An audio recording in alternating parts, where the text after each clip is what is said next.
O nosso sofá já está com um convidado que veio de longe, lá do Mato Grosso do Sul, e vai contar o que ele está achando de toda essa articulação aí, essa governabilidade que o presidente Lula pretende implementar ou não com o Congresso Nacional. Então eu vou apresentar ele. O homem é o deputado federal mais votado do estado dele, é o deputado federal Marcos Polon, que está sentadinho aqui para bater um papo com a gente. Tudo bem, deputado? Seja bem-vindo. Seja bem-vindo, hein, deputado? Obrigado. Muito bom dia. Bom dia a todos. Bom dia aos que nos assistem, nos ouvem.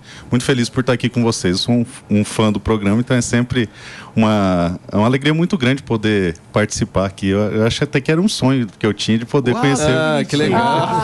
Que deputado. Não, mas eu sou do interior. Então pra gente é meio mítico isso aqui. Qual é o prato típico do Mato Grosso do Sul? A cultura do Mato Grosso do Sul é uma mistura das imigrações. Então tem muito gaúcho, muito goiano, muito mineiro e muito paraguaio. Então é aquela comida mineira, goiana de fazenda e também a culinária do Paraguai, sopa paraguaia, chipa, essas coisas. Galinhada. E aí tem uma imigração japonesa muito forte. Lá tem o sobá também, é bem diversificado. Deputado, vamos voltar para a política depois desse momento culinário. É fofo, obrigado. Fofíssimo. Fofo. Deputado, deixa eu te fazer uma pergunta. O senhor que está lá todo dia em Brasília, quem manda mais no Brasil, o Lira ou o Lula? Olha, pergunta do Enem, essa daí, isso é complicado. O que acontece? Nós temos que entender, e o pessoal do Lula gosta de repetir com muita ênfase que eles ganharam a eleição, só que, em última análise, a diferença foi menos de 1%, salvo engano, 0,9%. E dentro do parlamento, nós temos 100% dos votos válidos. Nós temos ali a integralidade da representatividade do Brasil. E dentro desses 100% dos votos válidos, o Arthur Lira foi o presidente mais votado da história do país. Então, antes de a gente analisar os níveis de poder, seria conveniente pensar no grau de legitimidade. Então, eu acredito que o Arthur Lira, ele detém mais legitimidade por conta disso. 100% dos votos válidos do país convergiram em quase 100% na votação dele. Foram mais de 400 votos. Dentro desse cenário, há necessidade, por conta do jogo democrático, de estabelecer um diálogo e uma articulação razoável. E esse diálogo não existe. O que a gente percebe, muitas das vezes, é que eles não desceram do palanque. O discurso é o mesmo, o discurso da eleição, é aquele marxismo com cheiro de naftalina, tirado do fundo do armário do começo dos anos 80, que vem sendo imposto, e como já foi falado aqui, não há uma agenda propositiva, apenas um projeto de se vingar daqueles que, na cabeça do Lula, ou perseguiram, porque ele é a alma mais honesta do mundo, na mentalidade psicopática que ele tem, e prestigiar aqueles que o apoiaram. Então, tem se resumido a isso. E, além disso, começou o programa aqui falando do número de ministérios, né, são 37. Eu acho que tem um equívoco histórico muito grande aí que deve ser corrigido até o final do mandato, porque o número correto é 40, né? A gente sabe que o número correto é 40. Eu já entendi. Tipo Alibaba, entendeu? Entendi. Não tinha pescado. Alibaba. Você foi rápido, Feira. Você acha que a assessoria dele Ele é bom. E essa é a piada mais sutil que eu já vi aqui no Mano Show. Achei interessante. Você tem pergunta, Pavanato? Eu tenho sim. Deputado, nós temos visto diversas pessoas dizendo, e quando na eleição, depois que a eleição acabou, muita gente disse isso. Agora nós temos uma oposição realmente de direita, que vai dificultar a vida do Lula. Mas nós vimos, por exemplo, deputados que se diziam de direita, foram eleitos com votos conservadores, votando e até mesmo ajudando o avanço do arcabouço fiscal, ou o avanço, a gente está falando da quantidade de ministérios, ou a possibilidade de aprovação dessa quantidade absurda de ministérios. Então, existe realmente essa oposição de direita que a gente pode acreditar? O que essa oposição está fazendo para limitar os avanços desse governo e os retrocessos desse governo? E o que ela também está fazendo para propor algo, para propor uma agenda diferente? Bom, excelente pergunta. Isso dá oportunidade para a gente elucidar algumas coisas importantes. A resposta, e você me desculpa, é muito comum o professor de direito usar essa resposta, e depende. Pelo seguinte, depende do ângulo que você analisa, tá? Nós temos no Brasil algo interessante que, se você pesquisar e for analisar, a maioria da população ela é centro-direita, vamos colocar assim. Então ela busca representantes que na campanha possam trazer a defesa desses ideais, e vamos colocar nesse sentido. A grande questão é a seguinte: nós temos o Congresso mais conservador da história? Temos. Só que não é suficiente para poder impactar positivamente na agenda como oposição. Então, a maior tarefa que nós temos é impedir o retrocesso, que coisas... Uma tarefa de zaga. Exatamente. A grande questão, quando você vai analisar essa evolução, é que há 10, 20 anos atrás, nós tínhamos nesse posicionamento só o Bolsonaro, o Enéas, algumas das vezes, o Clodovil também se posicionava nesse sentido. Então, você contava nos dedos da mão do Lula, certo? Eram muito poucos. Hoje... Gente, ele é engraçado. Ele é ótimo, ele é ótimo. É da mão que falta dedo. É da mão que falta dedo. Não, é que você é a cara do morning. Quem convive comigo entende dois princípios. O primeiro é o seguinte: eu perco o amigo, mas não perco a piada. E o segundo é quem tem limite é o município. A zoeira não tem limite. Senão a vida fica muito pesada. Você tem que levar com leveza, porque são temas tensos. E se a gente carregar isso aqui, fica difícil de tratar. Então é um jeito de trazer um pouco mais de leveza. Então, nós tínhamos muito poucos. Durante o governo Bolsonaro, por ser governo, nós não fomos, vivemos uma experiência de oposição. Do outro lado, nós temos a esquerda, que está há mais de 60 anos se construindo e ocupando espaço. Sei. E sendo forjados no ferro e no fogo, sempre Desde como oposição. Desde sempre. Desde sempre. Exatamente. Então, eles são bons de ringue. Eles sabem como é que se joga o jogo. Nós estamos aprendendo agora. É a primeira vez que nós temos, vamos colocar aqui na última década, pessoas que se assumem de direita. A gente está construindo a direita. Então, o professor Olavo ele falava algo muito emblemático, que é: não existe direita no Brasil, existe Jair Messias Bolsonaro. Então, hoje a gente deve ter na casa de 30, vamos pôr 50, que são pessoas efetivamente conservadoras, que são de direita e vão se posicionar sempre firme nesse sentido. É o maior que já existiu, mas não é suficiente. Deputado, mas como evitar que pessoas que foram eleitas com voto conservador não traiam o eleitorado e não votem com o governo? Né? Então, isso é impossível. Não é. Aí que tá. Nós precisamos de um amadurecimento do eleitor. Eu tive em contato com várias pessoas, eu ando bastante no meu estado, e eu sempre pergunto: como é que tá? Você está acompanhando o mandato do seu deputado? Eu não lembro em quem eu votei. Não faz 8 meses. Eu não lembro em quem eu votei, então eu costumo recomendar. Mas eu não gosto de jogar a culpa por eleitor. Não. Eu não tô fazendo. O cara foi lá, prometeu uma série de coisas. O eleitor foi lá, deu o voto de confiança. Aí o cara, a partir de 1º de janeiro, muda. Perfeito. Me permita me fazer entender. Não. Mas você não. Você fala em relação à cobrança. Eu discordo profundamente.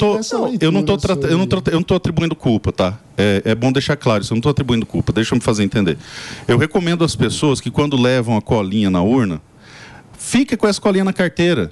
Não vai mudar, você não vai ter nenhum prejuízo. Fica com essa colinha na carteira para você saber. O papel estraga ao longo do tempo. Não, porque é importante essa participação. Nós temos um vício no Brasil e isso é fundamental. Veja, não é atribuição de culpa, é questão da evolução da democracia.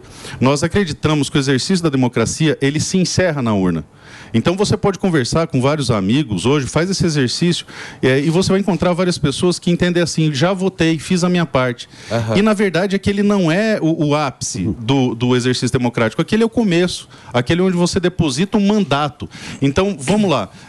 Supondo que você é meu advogado e eu te dou uma procuração, você é meu mandatário. Se você me desagrada, a manutenção do exercício do poder que eu te dei nas suas mãos... não vou dizer que é minha culpa, mas é responsabilidade minha, de certa forma. Então, se eu não souber sequer a quem eu otorguei esse poder, fica difícil você realizar as cobranças. Deixa eu só fazer um rápido break para vocês que nos acompanham no rádio. Nós estamos ao vivo nesta sexta-feira, são 10h25. Tem pergunta, Negão? Por favor. O Polon chegou aqui, um fofo, eu já conhecia ele, mas vamos pegar um pouquinho mais pesado com ele, porque até ele está pedindo a cobrança de quem votou nele. O senhor foi eleito assim, pela bancada do pessoal que é CAC, do pessoal que quer se autodefender, correto? A gente está vendo nos primeiros...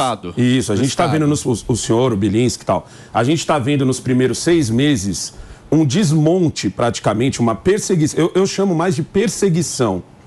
Porque a minha pergunta, se eu tivesse aqui com o ministro da Justiça, seria: quem é mais perigoso? Um CAC ou 2 caras numa moto? Você entendeu? Então, a minha pergunta para o senhor é muito simples. O que o senhor está fazendo para poder reverter isso? Porque a gente está falando de pessoas que tá com tudo certinho. Nós não estamos falando de tráfico, nós não estamos falando de quem foi lá e pegou a arma no Paraguai, nós estamos falando de quem teve que passar por teste, de quem teve que esperar chegar a arma, de quem teve que passar pelo psicotécnico, de quem teve que fazer treinamento, de quem teve que fazer treinamento, de quem pagou, de quem tem nota fiscal, de quem tem endereço, de quem tem tudo. Estou falando de posse de armas. Isso, eu estou falando dessa pessoa. E essa pessoa hoje está sendo mais perseguida do que o camarada que rouba, que assalta, entendeu? Que está com arma ilegal. O que o senhor está fazendo, já que o senhor foi eleito por esse pessoal? Show de bola. O negócio é o seguinte, vamos pegar e começar pela questão do ministro. O que você pode esperar de um ministro que entra tranquilamente na maré, tá? E persegue pessoas que, para adquirir uma arma, passaram por um processo que dura de 6 meses a 2 anos. É um processo pesado, um processo muito difícil, é bem complicado. Então, existe uma distorção muito grande do que o Ministério da Justiça está fazendo. Há uma perseguição completamente desarrazoada e, como eu falei no começo, não há uma pauta propositiva, há um processo de vingança e como são os CACs, em sua quase totalidade, são apoiadores do Bolsonaro, né? E isso fica evidente, principalmente na minha eleição, fui mais votado e tem essa característica. Então, você vê essa vingança, e não é só com os CACs, não é com o agro também. Então, não tem lógica, não tem razão. Eles pegam e falam, não, mas teve um crime e tal. É um crime dentro de 1 milhão de pessoas. Hoje nós somos quase 1 milhão de CACs. Inclusive vai contra os dados, né? Porque você facilitou no governo Bolsonaro o acesso às armas e mesmo assim você não teve um aumento de homicídio. Foi a maior redução da história. Desde que se mede esses índices, nunca se observou uma redução tão grande que, somado todos os períodos do governo Bolsonaro, ultrapassa 30%. Então, esse é o primeiro ponto da sua pergunta. O segundo ponto é o que nós estamos fazendo. Isso é importante destacar porque Brasília é muito complexo, vocês conhecem, não tem um botão de resolver tudo, você vai lá e aperta. As questões gravitam em torno da articulação. Eu tenho um canal do YouTube também, o Negão sabe, e nós que construímos um canal, a gente valoriza muito. Eu sacrifiquei o meu canal em nome da pauta. Porque se eu começar a fazer vídeos diários, eu vou acabar revelando coisas que vão prejudicar a minha articulação. Então, para você ter uma ideia, eles entraram, tomaram, que aquela história, né, eleição não se ganha, se toma, como o ministro falou, estou só repetindo o que o ministro falou, então não é opinião minha, né? Foi o ministro que disse isso, então eles tomaram o poder e desde então estão falando que vão realizar o confisco absoluto de todas as armas, confisco, tá? Isso é ditatorial, fechamento dos clubes e lojas, no período 19-22, Bolsonaro. 3, restrição absoluta dos calibres, vai voltar a 2018.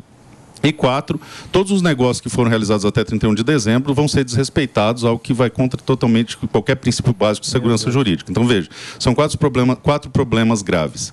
1º de janeiro houve o primeiro decreto e você já observa que desde 1º de janeiro não houve confisco, não houve fechamento de lojas e clubes, houve a determinação que os negócios realizados até 31 de dezembro fossem honrados e os calibres estão sendo comercializados até agora. Isso não acontece por mágica, isso foi um trabalho desde o final do segundo turno, embora o momento conturbado que nós estávamos vivendo.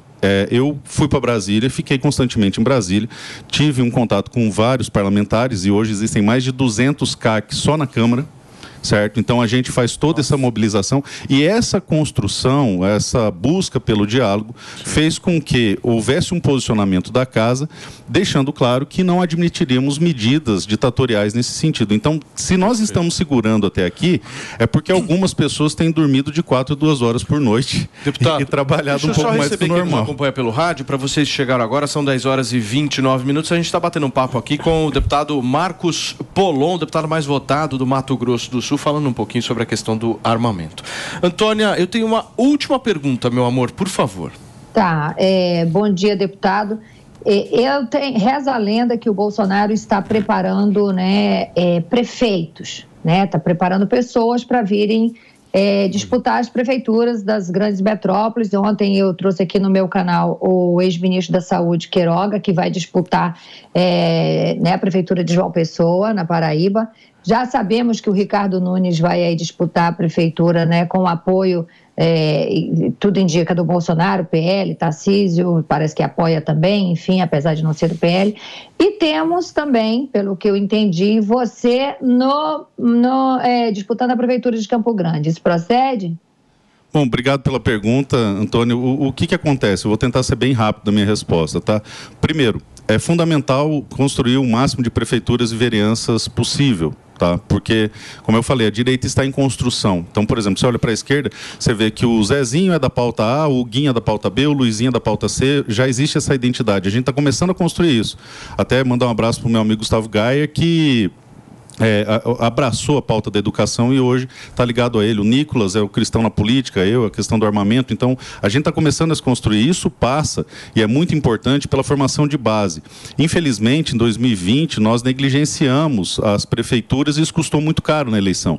Então, quem está em contato com o povo são prefeitos e os vereadores. Então, isso é fundamental, existe essa pretensão, está sendo trabalhado nesse sentido no Brasil inteiro. Sim. Eu assumi recentemente, agora falta formalizar, né, a liderança do PL no meu estado, com a missão maior de buscar uma unificação da direita para que as pessoas que no meu estado são majoritariamente de direita, quase 70%, entendam a identidade do partido e das propostas que nós temos. É o primeiro ponto. O segundo ponto é em relação à Prefeitura de Campo Grande.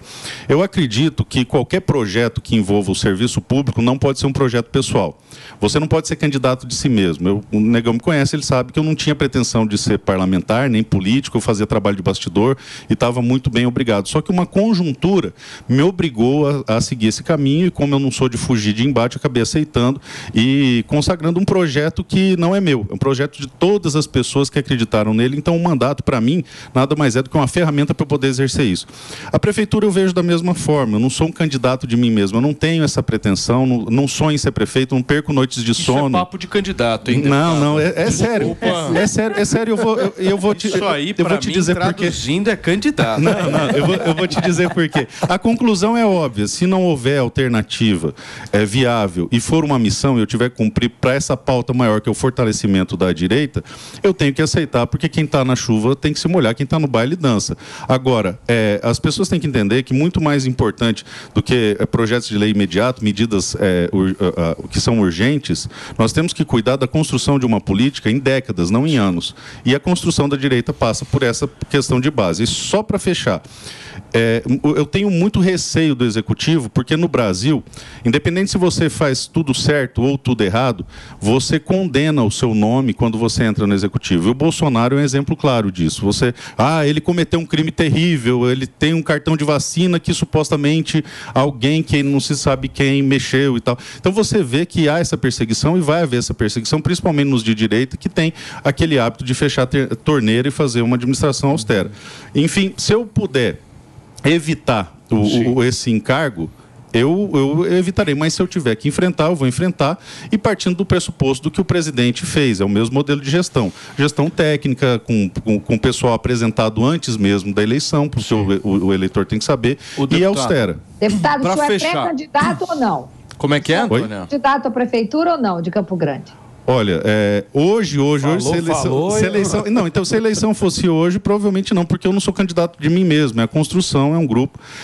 Mas como a eleição não é hoje, o senhor tem, obviamente, essa intenção e não pode falar agora, basicamente é isso. Na verdade, é o seguinte, se o cenário se desenhar de uma forma em que eu precise enfrentar, eu vou enfrentar, claro. Exatamente. Deputado, eu só acho que o senhor tem que convencer o maior eleitor de todos, que é quem dita a regra da animosidade política brasileira, minha que é o nosso queridíssimo Floquinho, não bem atrás do senhor.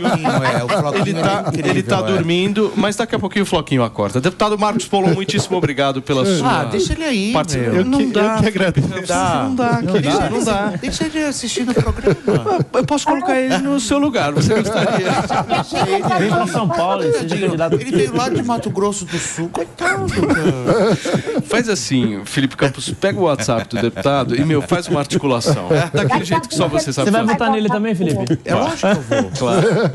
Deputado, muito obrigado. Como é que faz para te seguir nas redes sociais? Polon MS. Polon MS. É P-O-L-L-O-N. Polon MS com 2 L no Instagram, e de lá tem das outras redes. Mas muito obrigado pelo carinho e muito feliz em poder estar aqui com vocês. Obrigado, deputado. Um abração para o senhor.